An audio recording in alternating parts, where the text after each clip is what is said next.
ਵਾਹਿਗੁਰੂ ਜੀ ਕਾ ਖਾਲਸਾ ਵਾਹਿਗੁਰੂ जी की फतेह। ਅੱਜ ਅਸੀਂ ਇੰਦਰਾਸ਼ਾਹੀ ਹੁਕਮਰਾਨੀ ਦੇ ਬਾਰੇ ਵਿਚਾਰ ਸਾਂਝੇ ਕਰਾਂਗੇ। ਕਿਸੇ ਵੀ ਹੁਕਮਰਾਨ ਹਸਤੀ ਦੀ ਗੱਲ ਲੈ ਲਓ, ਉਹ ਸਟੇਟ ਦੀਆਂ ਨੀਤੀਆਂ ਨੂੰ ਲਾਗੂ ਕਰਨ ਵਾਲਾ ਨਿਸਲ ਪ੍ਰਤੀਨਿਧੀ ਨਹੀਂ ਹੁੰਦਾ। ਭਾਵ ਇਹ ਕਿ ਉਹ ਸਟੇਟ ਦੇ ਰਿਸ਼ਤੇ ਵਿੱਚ ਵਜੂਦ ਵਿਹੂਣਾ ਨਹੀਂ ਹੁੰਦਾ। ਉਸ ਦਾ ਇੱਕ ਵਿਸ਼ੇਸ਼ ਆਪਣਾਪਣ ਹੁੰਦਾ ਹੈ ਜੋ ਉਸ ਦੇ ਅਮਲਾਂ ਤੇ ਕਾਰਵਾਈਆਂ ਉੱਤੇ ਆਪਣਾ ਨਿਰੰਤਰ ਪਰਛਾਵਾਂ ਛੱਡਦਾ ਹੈ। ਧੜੱਲੇਦਾਰ ਸ਼ਖਸੀਅਤਾਂ ਉੱਤੇ ਇਹ ਸੱਚ ਖਾਸ ਤੌਰ ਤੇ ਢੁਕਦਾ ਹੈ।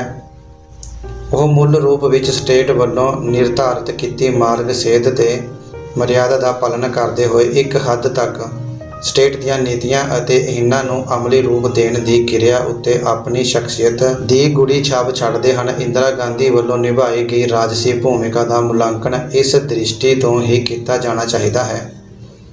ਬੇਸ਼ੱਕ ਜਵਾਹਰ ਲਾਲ ਨਹਿਰੂ ਨੇ ਇੰਦਰਾ ਗਾਂਧੀ ਨੂੰ ਰਾਜਸੀ ਭੂਮਿਕਾ ਨਿਭਾਉਣ ਲਈ ਬਹੁਤ ਅਗੇਤਰਾ ਹੀ ਤਿਆਰ ਕਰਨਾ ਸ਼ੁਰੂ ਕਰ ਦਿੱਤਾ ਸੀ, ਪਰੰਤੂ ਆਪਣੇ ਪਿਤਾ ਦੀ ਮੌਤ ਤੋਂ ਬਾਅਦ ਇੰਦਰਾ ਨੂੰ ਪ੍ਰਧਾਨ ਮੰਤਰੀ ਦੀ ਕੁਰਸੀ ਤੱਕ ਪਹੁੰਚਣ ਤੇ ਫਿਰ ਉੱਥੇ ਟਿਕੇ ਰਹਿਣ ਲਈ ਬਹੁਤ ਹੀ ਕਠਿਨ ਤੇ ਕਠੋਰ ਜੱਦੋਜਹਿਦ ਚੋਂ ਦੀ ਲੰਘਣਾ ਪਿਆ। ਉਸ ਨੂੰ ਕਾਂਗਰਸ ਪਾਰਟੀ ਦੇ ਪੁਰਾਣੇ ਆਗੂਆਂ ਦੀ ਸਬੂਤੀ ਟੀਮ ਦੇ ਤਿੱਖੇ ਵਿਰੋਧ ਨੂੰ ਚੀਰ ਕੇ ਆਪਣਾ ਰਸਤਾ ਬਣਾਉਣਾ ਪਿਆ ਸੀ। ਉਮਰ, ਰਾਜਸੀ ਤਜਰਬੇ ਤੇ ਤਾਕਤਾਂ ਦੇ ਹਿਸਾਬ ਨਾਲ ਉਹ ਉਸ ਵੇਲੇ ਆਪਣੇ ਵਿਰੋਧੀਆਂ ਦੇ ਮੁਕਾਬਲੇ ਬਹੁਤ ਕਮਜ਼ੋਰ ਤੇ ਅੱਲੜ ਸੀ।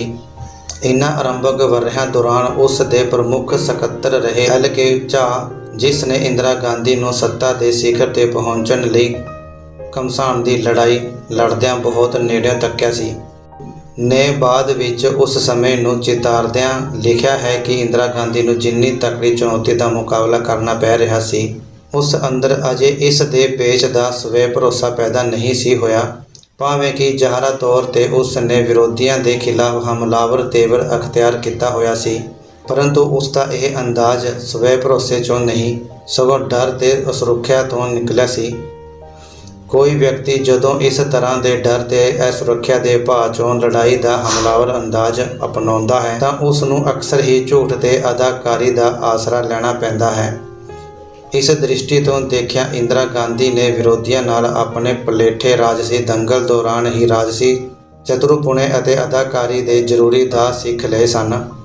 ਮੁੱਢ ਕਦੀਮ ਤੋਂ ਹੀ ਰਾਜਸੀ ਲੜਾਈ ਅੰਦਰ ਆਪਣੇ ਆਪ ਨੂੰ ਫਰਿਸ਼ਤਾ ਦਰਸਾਉਣ ਲਈ ਵਿਰੋਧੀ ਨੂੰ ਰਾਖਸ਼ ਬਣਾ ਕੇ ਪੇਸ਼ ਕਰਨਾ ਚਤੁਰ ਰਾਜਨੀਤੀ ਦਾ ਜ਼ਰੂਰੀ ਗੁਰ ਗਿਣਿਆ ਗਿਆ ਹੈ। ਇਸ ਮੰਤਵ ਲਈ ਅਲੰਕ੍ਰਿਤ ਬਾਣੀ ਦਾ ਇਸਤੇਮਾਲ ਕਰਨ ਦੀ ਮੁਹਾਰਤ ਜ਼ਰੂਰੀ ਹੈ। ਇੰਦਰਾ ਗਾਂਧੀ ਨੂੰ ਆਪਣੀ ਪਲੇਠੀ ਰਾਜਨੀਤਿਕ ਲੜਾਈ ਅੰਦਰ ਹੀ ਚਤੁਰ ਰਾਜਨੀਤੀ ਦੇ ਇਹਨਾਂ ਗੁਣਾਂ ਦਾ ਚੋਖਾ ਅਭਿਆਸ ਹੋ ਗਿਆ ਸੀ। ਉਸ ਨੇ ਆਪਣੀ ਇਸ ਲਿਆਕਤ ਦਾ ਬਾਅਦ ਵਿੱਚ ਜਾ ਕੇ ਘੱਟ ਗਿਣਤੀ ਭਾਈਚਾਰਿਆਂ, ਵਿਸ਼ੇਸ਼ ਤੌਰ ਤੇ ਸਿੱਖਾਂ ਦੇ ਖਿਲਾਫ ਭਰਪੂਰ ਇਸਤੇਮਾਲ ਕੀਤਾ। 1971 ਦੀ ਜੰਗ ਵਿੱਚ ਭਾਰਤ ਦੁਆਰਾ ਪਾਕਿਸਤਾਨ ਵਿਰੁੱਧ ਹਾਸਲ ਕੀਤੀ ਗਈ ਭਾਰੀ ਸੈਨਿਕ ਜਿੱਤ ਤੋਂ ਜੋ ਪਾਕਿਸਤਾਨ ਦੇ 2 ਟੁਕੜਿਆਂ ਵਿੱਚ ਵੰਡੇ ਜਾਣ ਅਤੇ ਭਾਰਤ ਦੀ ਸਰਪ੍ਰਸਤੀ ਹੇਠ ਇੱਕ ਸੁਤੰਤਰ ਬੰਗਲਾਦੇਸ਼ ਦੀ ਸਥਾਪਨਾ ਹੋ ਜਾਣ ਸਦਕਾ ਭਾਰਤ ਦੇ ਨੁਕਤਾ ਨਜ਼ਰ ਤੋਂ ਇੱਕ ਬੇਹੱਦ ਅਹਿਮ ਰਾਜਸੀ ਜਿੱਤ ਵੀ ਸੀ। ਇੰਦਰਾ ਗਾਂਧੀ ਲਈ ਸਿੱਧੀ ਤਾਕਤ ਦੀ ਦਵਾ ਸਾਬਤ ਹੋਈ ਸੀ। ਇਸ ਜਿੱਤ ਨਾਲ ਇੰਦਰਾ ਗਾਂਧੀ ਦੀ ਦੇਸ਼ ਅੰਦਰ ਅਤੇ ਵਿਸ਼ੇਸ਼ ਕਰਕੇ ਹਿੰਦੂ ਭਾਈਚਾਰੇ ਅੰਦਰ ਅਜਿਹੀ ਭੱਲ ਬਣ ਗਈ ਸੀ ਕਿ ਉਸ ਨੂੰ ਪ੍ਰਸ਼ੰਸਾ ਭਾਵ ਵਿੱਚੋਂ ਗੈਰ ਰਸਮੀ ਤੌਰ ਤੇ ਦੁਰਗਾ ਦੇ ਖਿਤਾਬ ਨਾਲ ਨਿਵਾਜਿਆ ਗਿਆ ਸੀ। ਨਾ ਸਿਰਫ ਉਹ ਕਾਂਗਰਸ ਪਾਰਟੀ ਅੰਦਰ ਇੱਕ ਬਹੁਤ ਹੀ ਕਦਵਾਰ ਤੇ ਬੇਜੋੜ ਲੀਡਰ ਵਜੋਂ ਸਥਾਪਿਤ ਹੋ ਗਈ, ਨਾਲ ਹੀ ਦੇਸ਼ ਦੀ ਆਮ ਜਨਤਾ ਵੱਲੋਂ ਵੀ ਉਸ ਨੂੰ ਇੱਕ ਤਾਕਤਵਰ ਅਤੇ ਚਮਤਕਾਰੀ ਆਗੂ ਦੇ ਰੂਪ ਵਿੱਚ ਦੇਖਿਆ ਜਾਣ ਲੱਗ ਪਿਆ। ਪਾਕਿਸਤਾਨ ਉੱਤੇ ਜਿੱਤ ਭਾਰਤੀ ਰਾਸ਼ਟਰਵਾਦ ਲਈ ਬਹੁਤ ਹੀ ਅਹਿਮ ਅਰਥ ਰੱਖਦੀ ਸੀ।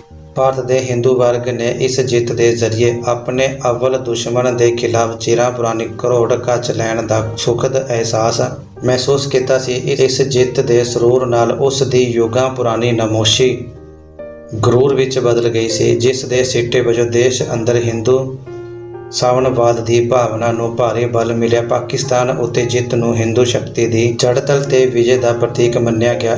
ਇਸ ਤਰ੍ਹਾਂ ਹਿੰਦੂ ਸਾਵਣਵਾਦ ਭਾਰਤੀ ਰਾਸ਼ਟਰਵਾਦ ਦਾ ਪੁਰਖ ਹੋ ਨਿਬੜਿਆ ਤੇ ਨਾਲ ਹੀ ਭਾਰਤੀ ਰਾਜ ਦੀ ਮਜ਼ਬੂਤੀ ਦਾ ਸਰੋਤ ਅਤੇ ਆਧਾਰ ਵੀ।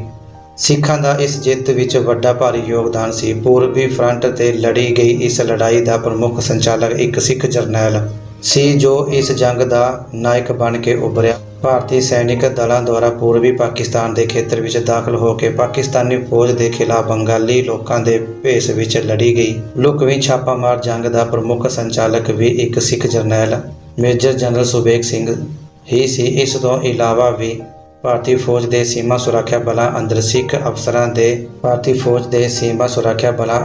ਅਫਸਰਾਂ ਤੇ ਜਵਾਨਾਂ ਦੀ ਭੂਮਿਕਾ ਬਹੁਤ ਉੱਭਰਵੀਂ ਸੀ।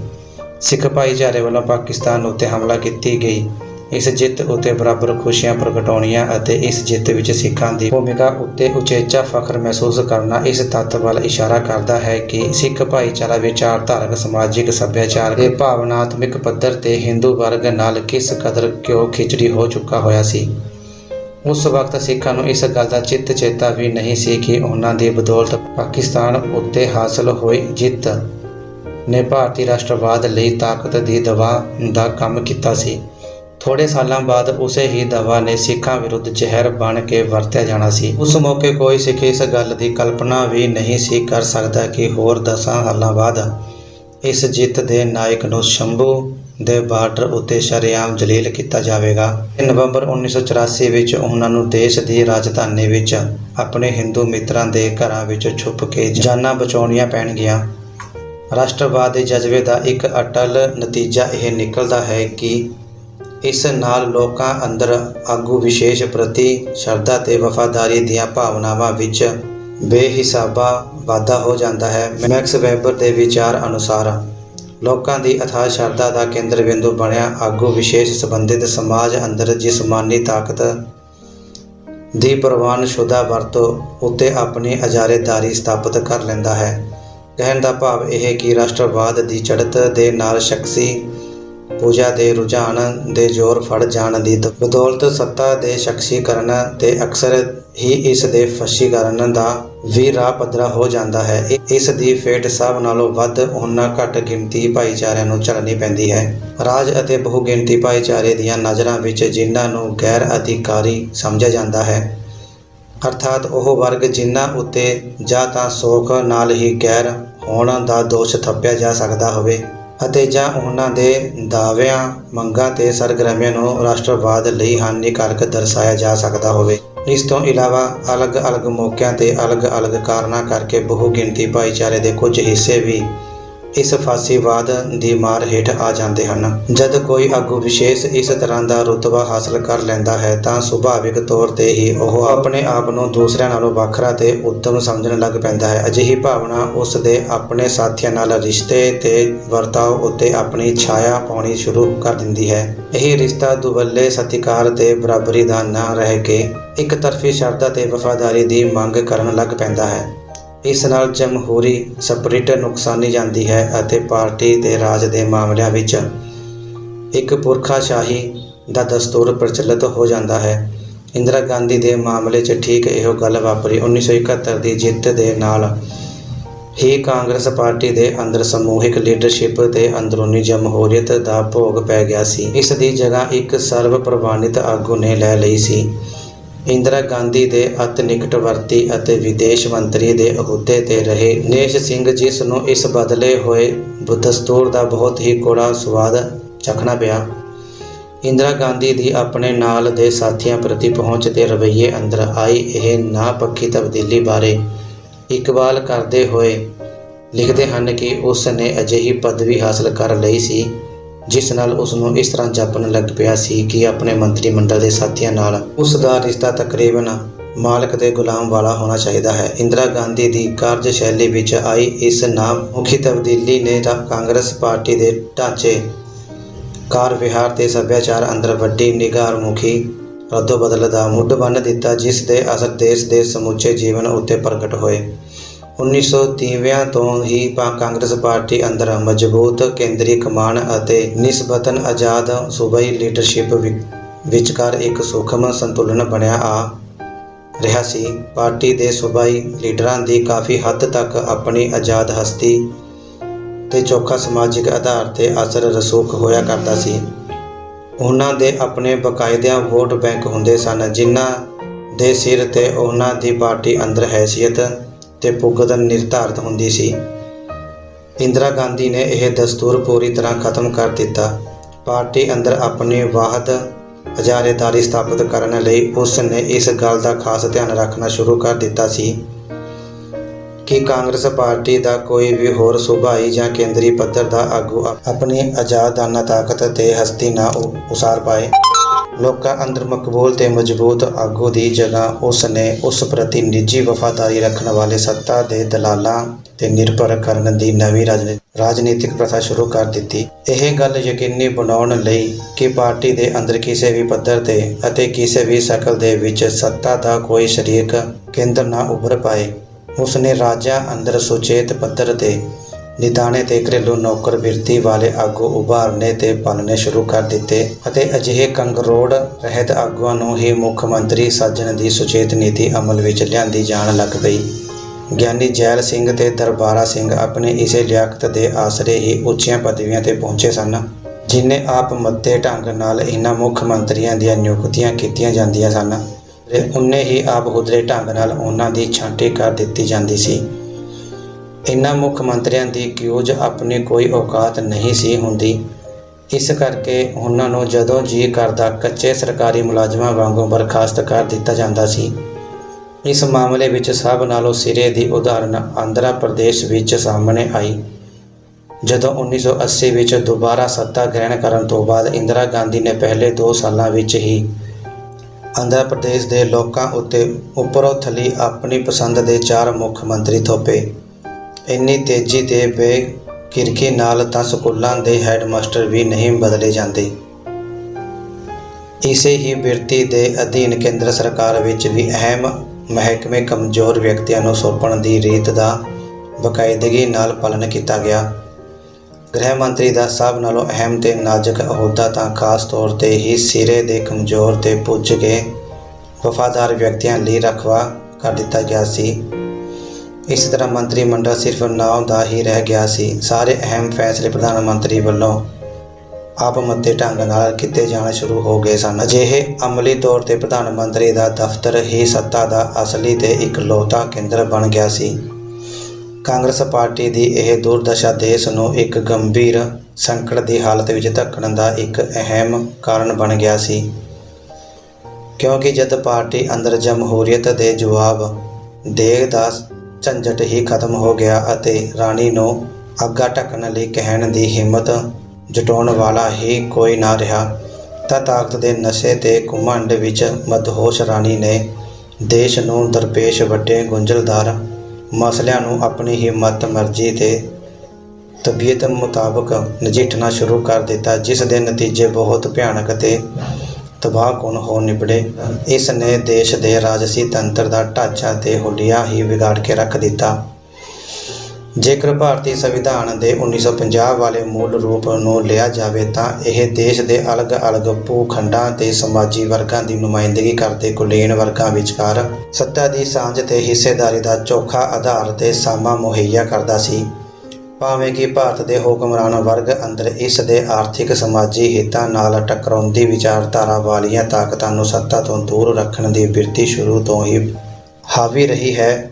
1959 ਵਿੱਚ ਕੇਰਲਾ ਅੰਦਰ ਭਾਰਤੀ ਕਮਿਊਨਿਸਟ ਪਾਰਟੀ ਦੀ ਅਗਵਾਈ ਹੇਠਲੀ ਸਰਕਾਰ, ਜੋ ਕਿ ਬਕਾਇਦਾ ਸੰਵਿਧਾਨਿਕ ਤਰੀਕੇ ਨਾਲ ਚੁਣੀ ਗਈ ਸੀ, ਨੂੰ ਕੇਂਦਰ ਸਰਕਾਰ ਦੁਆਰਾ ਆਪ ਹੁਦਰੇ ਢੰਗ ਨਾਲ ਬਰਖਾਸਤ ਕਰਕੇ ਰਾਸ਼ਟਰਪਤੀ ਰਾਜ ਲਾਗੂ ਕਰ ਦੇਣ ਦੀ ਘਟਨਾ ਇਸ ਦੀ ਉਘੜਵੀਂ ਉਦਾਹਰਨ ਮੁਹੱਈਆ ਕਰਦੀ ਹੈ। ਇਹ ਗੱਲ ਵੀ ਮਹਿਜ ਇਤਫਾਕੀਆ ਨਹੀਂ ਸਮਝੀ ਜਾ ਸਕਦੀ ਕਿ ਉਸ ਵੇਲੇ ਕਾਂਗਰਸ ਪਾਰਟੀ ਦੀ ਪ੍ਰਧਾਨਗੀ ਇੰਦਰਾ ਗਾਂਧੀ ਕੋਲ ਸੀ, ਅਤੇ ਇਹ ਗੱਲ ਵੀ ਕੋਈ ਘੱਟ ਅਹਿਮ ਤੇ ਘੱਟ ਰੋਚਕ ਨਹੀਂ ਹੈ ਕਿ ਇਸ ਘਟਨਾ ਨੂੰ ਲੈ ਕੇ ਇੰਦਰਾ ਗਾਂਧੀ ਤੇ ਉਸ ਦੇ ਪਤੀ ਸ਼੍ਰੀ ਫਿਰੋਜ਼ ਗਾਂਧੀ ਦੇ ਵਿਚਕਾਰ ਖਾਣੇ ਦੀ ਮੇਜ਼ ਉੱਤੇ ਤੇ ਜਵਾਹਰ ਲਾਲ ਨਹਿਰੂ ਦੇ ਸਾਹਮਣੇ ਹੀ ਆਪਸ ਵਿੱਚ ਤੂ-ਤੂ ਮੈਂ-ਮੈਂ ਹੋ ਗਈ ਸੀ, ਅਤੇ ਫਿਰੋਜ਼ ਗਾਂਧੀ ਨੇ ਇੰਦਰਾ ਗਾਂਧੀ ਦੀ ਫਿਤਰਤ ਅੰਦਰ ਫਾਸ਼ੀਵਾਦੀ ਪ੍ਰਵਿਰਤੀ ਦੀ ਪਛਾਣ ਕਰਦੇ ਹੋਏ ਉਸ ਨੂੰ ਸ਼ਰੇਆਮ ਮੂੰਹ ਉੱਤੇ ਹੀ ਫਾਸ਼ਿਸਟ ਗਰਦਾਨ ਦਿੱਤਾ ਸੀ।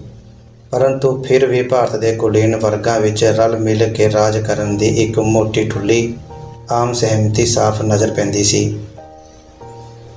ਭਾਰਤ ਅੰਦਰ ਲੋਕਤੰਤਰ ਤੇ ਫੈਡਰਲਿਜ਼ਮ ਦਾ ਇੱਕ ਹੋਲਾ ਜਿਹਾ ਬਣਾਈ ਰੱਖਣ ਵਾਲੇ ਇਸ ਦਸਤੂਰ ਦਾ ਅੰਤ ਵੀ ਇੰਦਰਾ ਗਾਂਧੀ ਦੇ ਹੱਥੋਂ ਹੋਣਾ ਹੀ ਨਿਸ਼ਚਿਤ ਹੋਇਆ ਸੀ।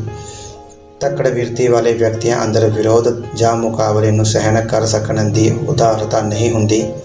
ਇੰਦਰਾ ਗਾਂਧੀ ਅੰਦਰ ਇਹ ਕੁਰੂਚੀ ਇੰਨੀ ਪ੍ਰਬਲ ਹੋ ਗਈ ਸੀ ਕਿ ਦੇਸ਼ ਅੰਦਰ ਕਾਂਗਰਸ ਨੂੰ ਛੱਡ ਕੇ ਕਿਸੇ ਹੋਰ ਰਾਜਸੀ ਦਲ ਦਾ ਸੱਤਾਵਾਨ ਹੋਣਾ ਉਸ ਨੂੰ ਮਿਹਣੇ ਵਰਗੀ ਗੱਲ ਜਾਪਣ ਲੱਗ ਪਈ ਸੀ। ਇਸ ਕੋੜੇ ਅੱਕ ਨੂੰ ਉਹ ਰਾਜਾਂ ਦੇ ਪੱਧਰ 'ਤੇ ਵੀ ਚੱਬਣ ਲਈ ਰਾਜੀ ਨਹੀਂ ਸੀ।